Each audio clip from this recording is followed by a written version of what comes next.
저희들 오늘 룻기 1장 6절에서 22절 말씀 가지고 본향으로 돌아가는 축복이라는 제목으로 말씀 함께 나누도록 하겠습니다. 여러분, 저희들 지난 시간부터 엘리멜렉과 나오미의 가정의 그 이야기에서부터 시작되는 룻기를 살펴보고 있습니다. 룻기에는 그 이름들이 굉장히 중요하다고 말씀드렸는데, 엘리멜렉은 먼저 하나님은 나의 왕이라는 이름을 갖고 있었습니다. 그리고 나오미는 나의 기쁨입니다. 그래서 이런 엘리멜렉과 나오미의 관계는 나의 왕이신 하나님이 나와 함께 있을 때, 내가 주님의 그 곁에 있을 때 하나님의 백성된 우리들이 가장 큰 기쁨을 누리며 살아갈 수 있는, 왕이시고 나의 남편이신 하나님과 우리들의 백성된 관계를 잘 드러내주는 모습이었습니다.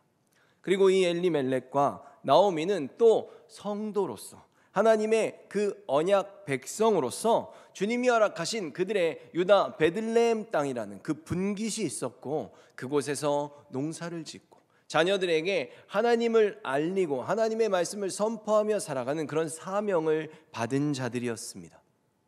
그러나 이 사사기의 시대를 지나면서 이스라엘의 영적 상태는 심각하게 무너져 내리고 말았습니다.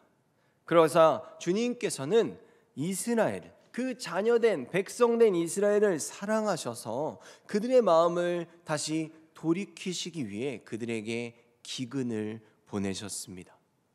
하지만 엘리멜렉과 나오미는 하나님의 그 기근이라는 돌이킴의 기회를 받음으로 돌이키고 회개하기보다는 그들의 소견에 오른 대로 하나님의 통치권을 벗어나 이방 땅인 모압 땅으로 떠나버리고 말았습니다. 결국 그들이 이방 땅 모압에서 나오미만 남게 되었는데, 나오미는 하나님의 통치권을 벗어나 그 남편인 엘리멜렉, 하나님은 나의 왕이라는 그 왕을 잃어버렸고 두 아들 말론과 기럨마저 잃어버리고 말았습니다. 이제 나오미에게 남은 것은 자기 자신, 그리고 두 이방 여인인 며느리들인 오르바와 룻만이 남게 되었습니다. 결국 하나님을 저버린 하나님의 백성, 그리고 그 기쁨이라는 이름을 가진 나오미에게 남은 것은 말론, 결국 병든 심령과 기론, 삶의 모든 희망을 잃어버린 절망뿐이었습니다. 그렇게 힘겨운 상황 속에서 오늘 6절의 말씀을 보면 여호와께서 자기 백성을 돌보시사 그들에게 양식을 주셨다 함을 듣고라고 되어 있습니다. 나오미에게 참으로 놀라운 소식이 들려왔습니다. 그것은 바로 여호와께서 자기 백성을 돌보셨다는 기쁜 소식이었습니다. 여러분, 베들레헴은 빵집이라는 의미, 또 그 양식이 넘쳐나는 그 음식의 창고라는 의미를 갖고 있습니다. 그래서 이 베들레헴이라는 그 주님이 택한 그 땅은 원래 항상 차고 넘쳐야 하는 곳인데, 그들이 텅 비어버린 그 장소가 텅 비어버리는 기근이 찾아오지 않았습니까? 그래서 나오미가 그곳을 떠나온 것 아닙니까? 그런데 이제 다시금 하늘 백성들의 간구를 들으시고 하나님의 긍휼이 그들에게 임했다고 말하고 있습니다. 여러분, 이처럼 하나님께서 우리들에게 주시는 징계, 그들에게 기근을 주신 이유는 절대로 그 심판으로 끝나게 하기 위함이 아닙니다. 우리가 다른 길로 가는 것을 깨닫고 다시금 주님께로 돌이키기 위함인 것입니다. 그러므로 지금과 같이 이스라엘 백성들이 다시금 주님의 이름을 부르게 되면 주님은 언제든지 그 백성들을 다시 돌보시고 또 회복시켜 주시는 것입니다. 이사야서 54장 4절에서 8절과 10절의 말씀을 쉬운 성경으로 보면, 두려워하거나 당황하지 마라. 내가 젊었을 때의 부끄러움과 내 남편을 잃었을 때의 부끄러움을 다시는 기억하지 않을 것이다. 너를 지으신 분이 내 남편이 되실 것이다. 그분의 이름은 만군의 여호와시다. 너를 구하신 분은 이스라엘의 거룩하신 분이다. 그분은 온 땅의 하나님이라고 불리시는 분이다. 남편에게서 버림받고 큰 슬픔에 빠져있던 너, 젊어서 결혼했다가 버림받은 너를 여호와께서 부르셨다. 내 하나님의 말씀이다. 내가 잠시 너를 버렸으나 큰 은혜로 너를 다시 데려오겠다. 내가 크게 노하여 잠시 너에게서 피했으나 영원한 사랑으로 너에게 은혜를 베풀겠다. 너의 구원자이신 여호와의 말씀이다. 산들이 사라지고 언덕들이 옮겨진다 하더라도 너에 대한 나의 사랑은 절대로 변하지 않는다. 내 평화의 약속은 없어지지 않는다. 너에게 자비를 베푸는 여호와의 말씀이다. 아멘. 여러분, 이처럼 이스라엘의 진짜 남편이자 참된 왕이신 하나님의 이런 변함없는 사랑과 긍휼로 인해서 매우 큰 슬픔에 빠져있던 그 나오미는 이제 내가 주님께로 다시 돌아가야 되겠다. 내가 이제 나의 소견에 옳은 대로 행했던 이 모든 길을 뒤로 한 채 그 하나님의 통치권, 통치의 영역 안으로 내가 돌아가야겠다는 믿음의 결심을 하게 된 것입니다. 여러분, 바로 이런 소식이 복음입니다. 이 땅에는 모든 사람들이 자기의 소견에 옳은 대로 마음대로 죄지으며 살아가고 있습니다. 그들 나름대로는 다 계획이 있고 또 잘 살아보겠다고 무엇이든 시도하며 살아가지만 결국 그런 삶을 살다가 그들이 만나는 것은 인생의 장벽이고 그들이 부딪히는 것은 쓰디쓴 삶의 절망과 좌절인 것입니다. 그럼 모든 심령들에게 선포되는 소식, 당신들의 그 텅 비고 병들고 기근이었던 그 심령을 지금 하나님께서 참된 양식으로 다시 채우셨다는 그 소식, 예수 그리스도의 구원과 평화의 채움이 주님 안에서 다시 일어날 수 있음을 알리는 것, 그것이 바로 복음입니다. 그러므로 지금의 저희들은 이러한 나오미의 회복, 그리고 그 나오미를 부르신 그 하나님의 부르심의 역사를 보면서 정말 우리들의 신앙에는 완전한 절망과 완전한 포기라는 것이 절대로 없다는 것을 이 마음 깊이 새겨야 할 것입니다. 그래서 우리가 한 번, 아니 몇 번, 아니 더 나아가 여러 번을 실패하고 넘어진다고 할지라도 절대로 포기하지 않고 돌이키고 또 돌이킴으로써 하나님이 우리들에게 고난을 허락하시는 그 이유를 잘 깨달아 이 십자가의 좁은 길을 끝까지 걸어가기를 간절히 소망합니다. 룻기 6절 말씀의 그 이하를 더 보면 이에 두 며느리와 함께 일어나 모압 지방에서 돌아오려 하여 있던 곳에서 나오고 두 며느리도 그와 함께하여 유다 땅으로 돌아오려고 길을 가다가 이제 출발했죠. 그리고 유다 땅으로 돌아오려고 지금 길을 이미 들어서서 가고 있는 중도입니다. 8절과 9절을 이어서 보면 이때 나오미가 두 며느리에게 말했습니다. 나오미가 중간에 길을 가다가 멈춰서고 이제 며느리들에게 이야기를 하는 겁니다. 너희는 각자 너희 어머니의 집으로 돌아가거라. 너희가 나와 죽은 내 아들을 잘 보살펴 주었으니 여호와께서 너희를 잘 돌보아 주시기를 바란다. 또 여호와께서 너희에게 새 남편과 새 가정을 주시기를 바란다. 이 말을 한 뒤 나오미가 작별을 하기 위해 며느리들에게 입을 맞추자 두 며느리는 큰 소리로 울었습니다. 아멘. 여러분, 나오미는 이제 두 며느리들을 데리고 유다 베들레헴 땅을 향해서 길을 나섰습니다. 그렇게 길을 가고 있었어요. 근데 거기서 갑자기 시어머니 나오미가 길을 멈춰섭니다. 그러면서 사랑하는 두 며느리들에게 말하는 것이죠. 떠나라는 명령을 내리는 것입니다. 어찌 보면 그녀들에게 선택의 기회를 주는 것입니다. 여러분, 요새 같으면 각자의 의견이나 인권을 중시하는 세상이기 때문에 오히려 나오미의 이런 모습이 더 자연스럽게 받아들여질지 모르겠습니다. 그러나 당시의 상황으로 미루어 볼 때 이미 결혼을 해서 그 집안으로 들어온 여인들은 아무리 말론과 기련이 죽었지요. 그래서 그 남편들을 잃었다고 할지라도 사실 오르바와 룻은 이미 시집을 온 이상 이 집안에 속한 소유물과도 같은 존재들이었습니다. 그렇게 그 둘은 이 집안의 모든 권한을 갖고 있는 나오미에게 속한 자들입니다. 다시 말해서 스스로가 무엇을 선택하거나 어떤 의견을 낼 수 있는 어떤 그런 권한을 가진 입장들이 전혀 아니었다는 것입니다. 그러므로 지금의 이 나오미가 이들을 보내고 또 이들에게 어찌 보면 선택의 여부를 물었다는 것은 이 나오미라는 여인이 매우 지혜롭고 또 자비롭고 합리적인 여인이었음을 보여주는 대목입니다. 정말 당시에는 감히 상상조차 할 수 없는 그런 파격적인 제안을 지금 이 나오미가 했다는 것입니다. 그런데 여러분 어떻습니까? 이런 나오미의 모습이 인격적인 하나님의 모습을 참 많이 닮아 있지 않습니까? 여러분, 하나님은 완전하신 분입니다.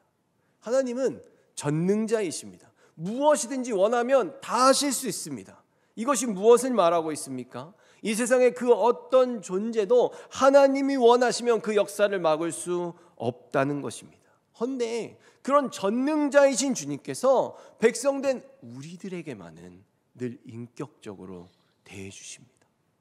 억지로 하지 않으시고 마치 지금의 나오미가 먼저 묻고 있는 것처럼 앞으로 펼쳐질 모든 상황들을 자세히 알려주십니다. 그러면서 너희들은 이제 너희들의 갈 길로 가도 된다면서 그들이 자발적으로 주님을 선택할 수 있도록, 그렇게 그들의 마음에서부터 우러나오는 진심으로 주님을 사랑할 수 있도록 우리를 설득하시고 우리들을 기다려주시는 분입니다. 10절의 말씀을 보면 며느리들이 나오미에게 말했습니다. 아닙니다. 우리도 어머니와 함께 어머니의 나라로 가겠습니다. 아멘. 여러분, 지금의 이 말씀을 보면 나오미는 자신의 소견을 따라 베들레헴을 떠나고 모압으로 가기는 했지만 그 사명의 땅을 벗어났지만 그럼에도 불구하고 참으로 인격적이고 자비로운 여인이었던 것 같습니다. 며느리들이 이토록 놀라운 기회를 주었음에도 불구하고 떠나지 않겠다고 큰 소리로 울며 붙잡고 있으니 말입니다. 그래서 나오미는 이 모든 감정들을 다 누르고 다시 한번 그들이 맞이하게 될 비참한 미래에 대해 설명해 주기 시작합니다. 11절에서 13절의 말씀을 쉬운 성경으로 보면 그러자 나오미가 말했습니다. 내 딸들아, 너희 집으로 돌아가거라. 왜 나를 따라가려고 하느냐? 내가 아들을 더 낳아 너희에게 새 남편을 줄 수 있는 것도 아니지 않느냐? 너희 집으로 돌아가거라. 나는 다른 남편을 맞아들이기에는 너무 늙었다. 설령 내가 오늘 밤에 다른 남편을 맞아들여서 아들을 낳을 수 있다 해도 무슨 소용이 있겠느냐? 그 아들이 클 때까지 너희가 기다릴 수 있겠느냐? 그렇게 오랜 세월을 남편 없이 지낼 수 있겠느냐? 그러지 마라. 여호와께서 나를 치셨기 때문에 내 마음이 너희로 인해 아프구나. 아멘. 여러분, 이스라엘에는 계대 결혼이라는 제도가 있었습니다. 이것이 무엇이냐 하면 말론과 기련이 죽지 않았습니까? 그러면 그들의 다른 형제가 그들의 대를 계속 이어가게 하기 위해서 그들에게 남편의 역할을 대신 해주는 것입니다. 그런데 지금 나오미가 이 현실에 대해 이 계대 결혼이라는 제도가 우리들에게는 앞으로도 전혀 적용될 수 없다는 것을 지금 자세하게 설명해 주는 것입니다. 만약에 너희들이 다시 결혼을 하려면 말론과 기련에 또 다른 형제가 있어야 되는데 너희들이 보다시피 나는 더 이상 결혼을 해서 아이를 낳을 수 없는 상황이라는 것입니다. 그리고 행여나 만약 기적 같은 일이 일어나서 내가 아이를 낳는다고 해도 오늘 밤 내가 낳는다고 해도라고 말하지 않습니까? 그러면서 그 아이가 언제 커서 너희들의 남편의 역할을 대신할 수 있겠냐는 것입니다. 그러면서 나오미는 그런 너희들, 지금 나오미는 나이가 많이 들지 않았습니까? 그러나 나오미가 보는 지금 오르마 룻은 한참 어리잖아요. 그런 인생, 그 험난한 인생들을 너희들이 살아갈 것, 그것을 내가 보니까 나의 마음이 더 아프다는 것입니다. 그래서 떠나라는 것이죠. 그러면서 나오미가 뭐라고 말합니까? 이 모든 상황이 여호와께서 나를 치셨기 때문이다 라고 고백하고 있습니다. 이처럼 지금의 나오미는 자신이 처한 상황, 그리고 그 가운데 하나님이 역사하신 것을 통해 하나님의 정확한 의도를 잘 파악하고 있습니다.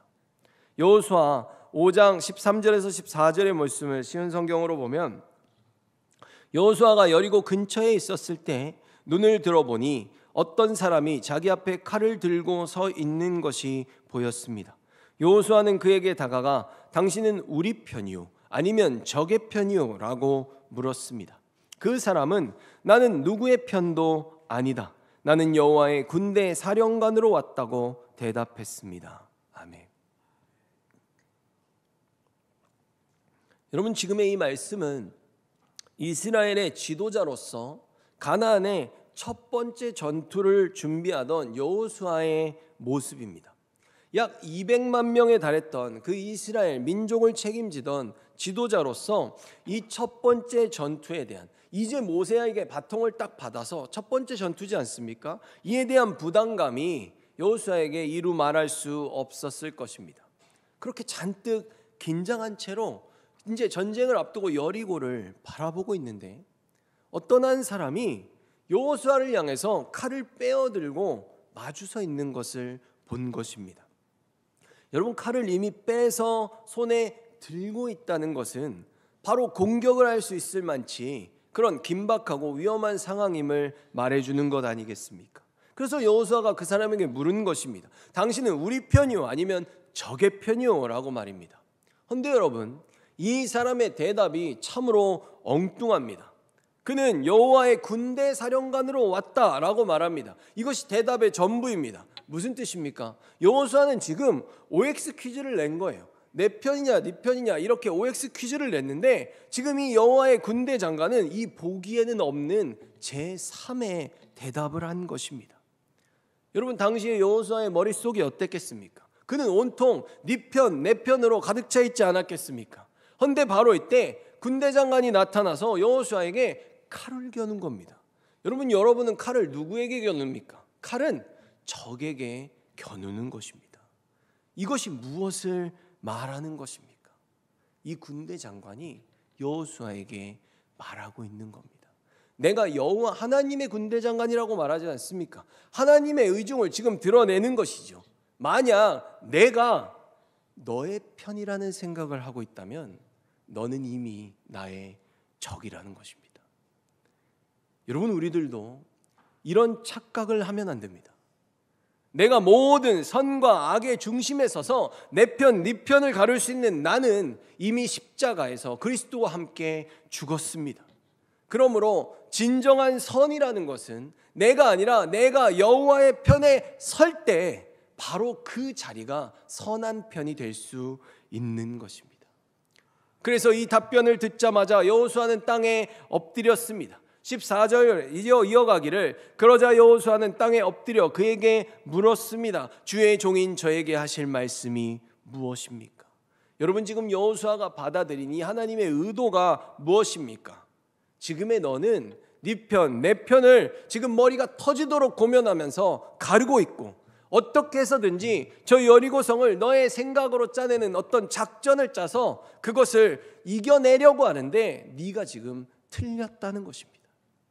네가 지금 정작 집중해야 하는 것은 다름 아닌 너의 주인이신 그 여호와 하나님을 바라고 그분의 명령에 어떻게 해서든지 순종하기 위해 최선을 다해야 한다는 그 메시지를 지금 여호수아가 받은 것입니다. 그래서 그가 바로 엎드리고 나에게 말씀해 달라고 지금 말하지 않습니까? 5장 15절에 계속 이어가기를 여호와의 군대 사령관은 너의 신을 벗어라. 내가 서 있는 곳은 거룩한 곳이다 라고 말했습니다. 여호수아는 그의 말대로 했습니다. 아멘.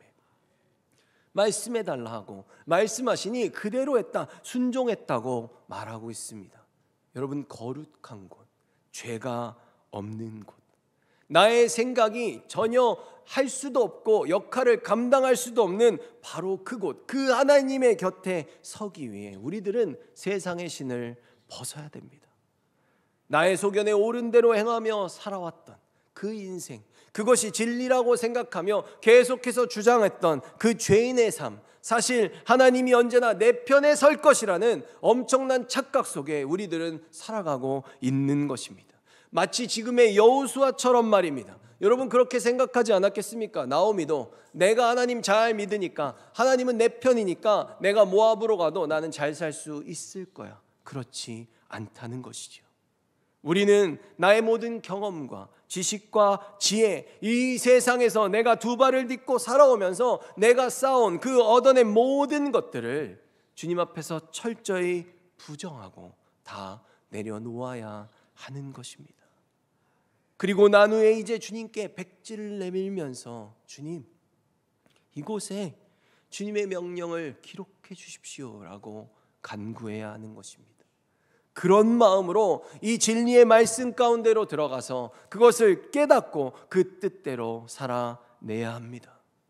이처럼 나오미는 자신도 모르는 사이 하나님이 고의적으로 나오미를 치셨다는 것이 아니라 나오미가 자기의 소견에 오른 대로 하나님은 내 편이야 라는 생각으로 마음대로 행하다가 자신도 모르는 사이에 스스로 그 하나님의 칼 끝에 앞에 서 있는 그 대적의 자리에 서고 말았다는 것입니다. 그런데 이런 나오미의 간곡한 설득을 듣고 며느리 중 한 명인 오르바가 그 길을 돌이켜 떠났습니다. 오르바의 이름의 뜻은 등을 치다라는 뜻입니다. 하지만 룻은 돌아가지 않았습니다. 15절에 나오미가 또 이르되 보라 내 동서는 그의 백성과 그의 신들에게로 돌아가나니 너도 너의 동서를 따라 돌아가라 하니 아멘. 그런데 여러분, 이러한 나오미의 말이 참으로 독특합니다. 왜냐하면 그냥 나만 떠나라는 게 아니라 그의 백성과 그의 신들에게로 돌아가라 라고 말하기 때문입니다. 무슨 뜻입니까? 지금 오르바 그리고 이 룻이 선택하게 되면 단순히 남편을 가질 수 있는가 없는가의 문제가 아니라는 것입니다. 이 모압 땅에서는 그것이 문제였을지 모르겠으나 지금 너희가 나를 계속해서 따라와서 유다 베들레헴 땅으로 들어오게 되면 나하고 그냥 살기만 하는 것이 아니라 내가 살아온 그 모든 인생들, 그에 따른 모든 습관들, 네가 믿어왔던 모든 모압의 신들까지도 다 여호와 하나님 앞에 내려놓아야만 살 수 있는 땅이라고, 그렇게 완전히 새로운 삶을 살아야 된다고 말하고 있는 것입니다. 룻이 그런 나오미의 또 한 번의 강력한 설득에 대답합니다. 16절과 18절의 말씀을 보면 룻이 이르되 내게 어머니를 떠나며 어머니를 따르지 말고 돌아가라 강권하지 마옵소서. 어머니께서 가시는 곳에 나도 가고 어머니께서 머무시는 곳에서 나도 머물겠나이다. 어머니의 백성이 나의 백성이 되고 어머니의 하나님이 나의 하나님이 되시리니 어머니께서 죽으시는 곳에서 나도 죽어 거기 묻힐 것이라. 만일 내가 죽는 일 외에 어머니를 떠나면 여호와께서 내게 벌을 내리시고 더 내리시기를 원하나이다 하는지라. 나오미가 룻이 자기와 함께 가기로 굳게 결심함을 보고 그에게 말하기를 그치니라. 아멘. 여러분, 룻의 믿음이 참으로 대단합니다. 룻은 지금 하나님을 여호와라는 이름으로 부르고 있는데 이 여호와는 하나님과의 백성된 관계를 가진 자들만이 부를 수 있는 하나님의 이름입니다. 지금 룻은 이렇게 강렬하게 하나님의 백성 되기를 소망하고 있는 것입니다. 저는 제가 만약 이런 룻의 이런 대쪽 같은 믿음의 고백을 들은 나오미였다면, 제가 만약 나오미였다면 저는 이런 고백을 하는 룻을 보면서 굉장히 부끄러웠을 것 같습니다. 왜냐하면 나오미는 어땠습니까? 여러분, 나오미는 이미 유다 베들레헴 땅에 살던 하나님의 백성이었습니다. 하나님의 분깃을 받았죠. 사명도 갖고 있었죠. 근데 그런 것들 다 받았음에도 불구하고 나오미는 하나님을 뒤로 한 채 자신의 소견에 오른 대로 모압 땅에 가서 잘 살아보겠다고 떠난 사람입니다. 근데 지금 룻은 나오미가 이렇게 설명해 주잖아요. 네가 살아온 것들, 네 가족들, 너의 삶 다 버려야 되고 네 신앙도 버려야 되고 너 앞으로도 결혼할 희망이 전혀 없어. 여러분, 룻이 지금 나오미의 집안에 시집 와서 좋은 일이 한 번이라도 있었습니까? 룻은 시집 오는 때부터 계속해서 절망이었습니다.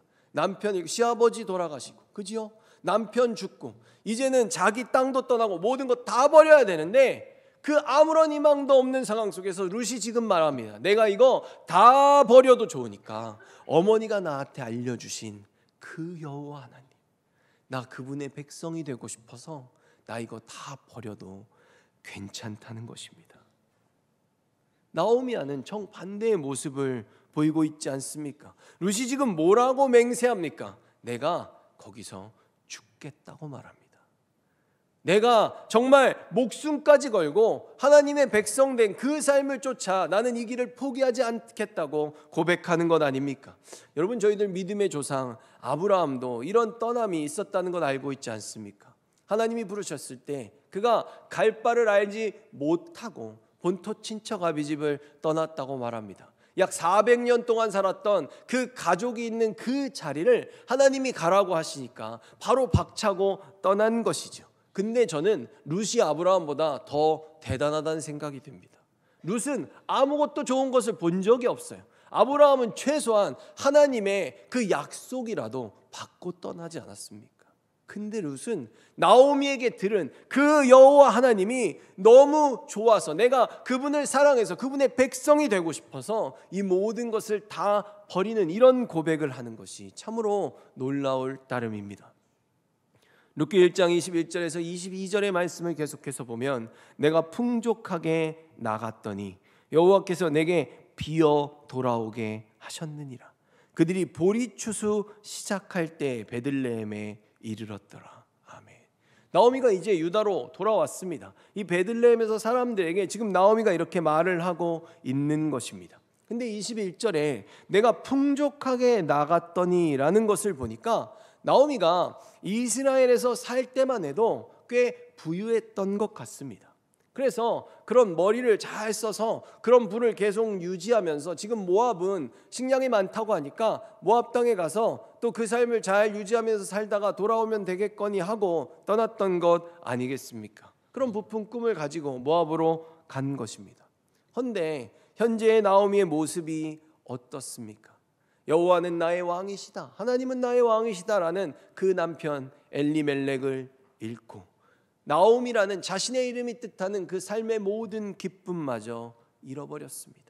결국 그렇게 돌아와서 하나님을 잃어버린 백성의 모습, 쓰디쓴 괴로움만 남아있는 마라라고, 나를 부르라고, 나를 마라라 부르라고 지금 말하지 않습니까?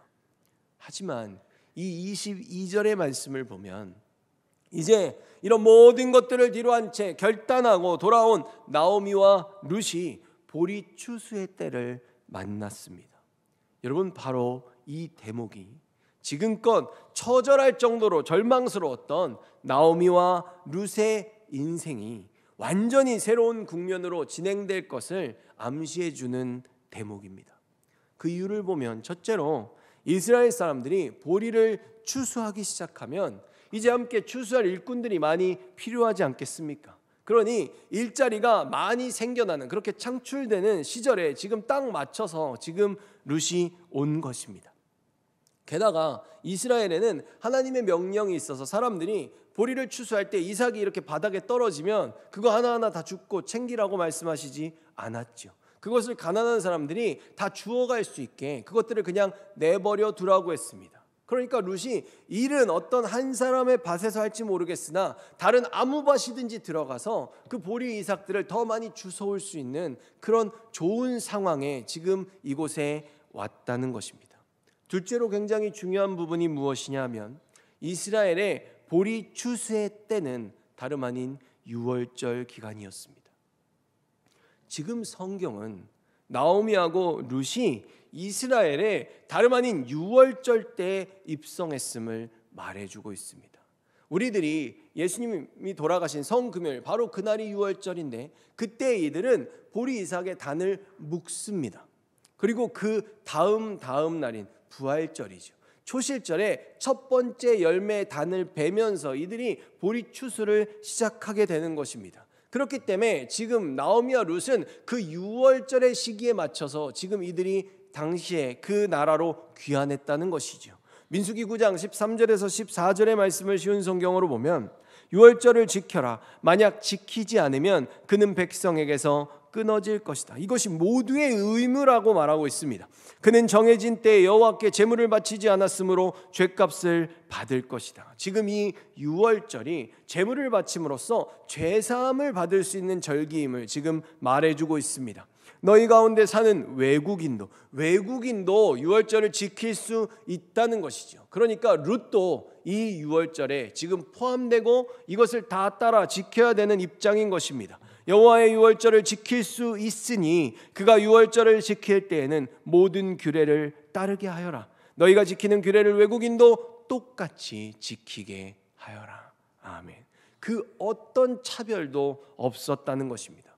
여러분, 유월절은 하나님께서 죄인들을 거룩하게 하신 날입니다.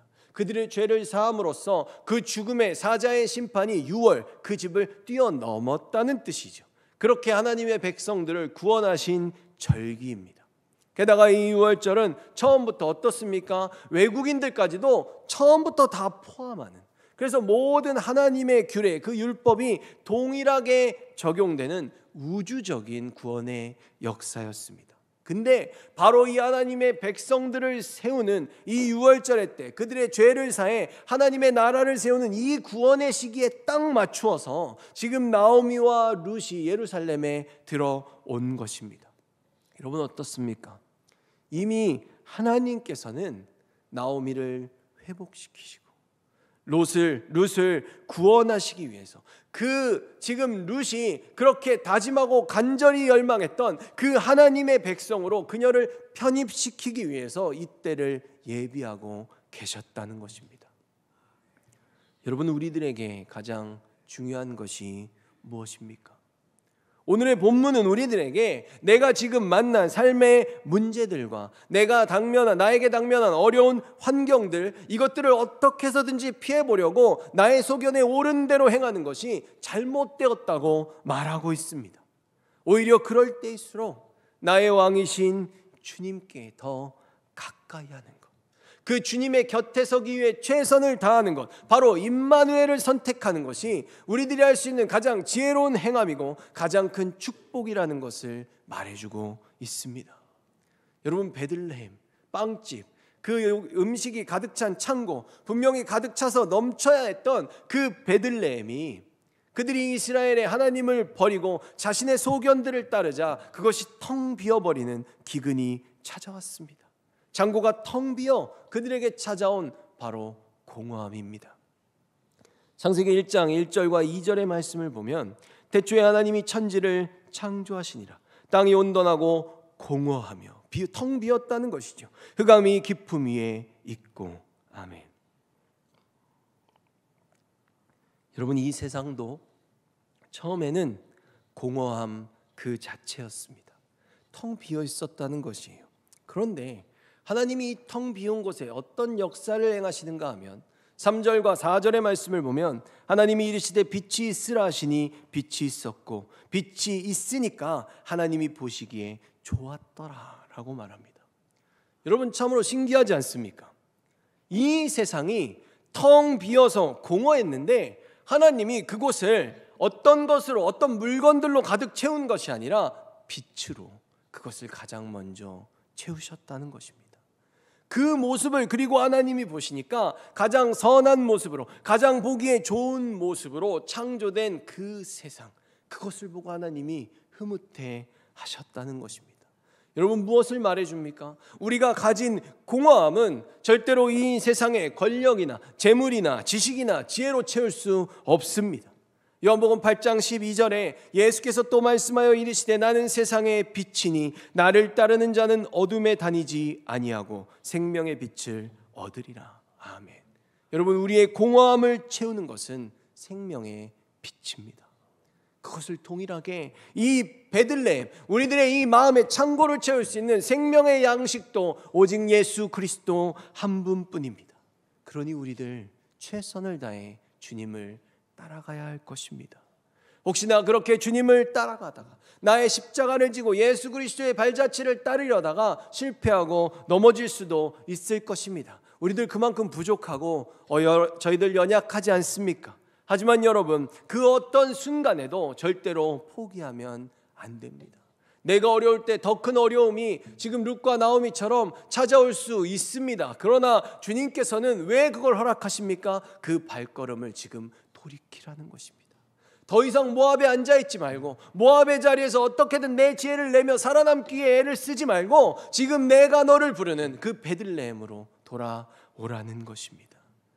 그곳에서 내가 너를 생명의 빛으로 채우겠다는 것이죠.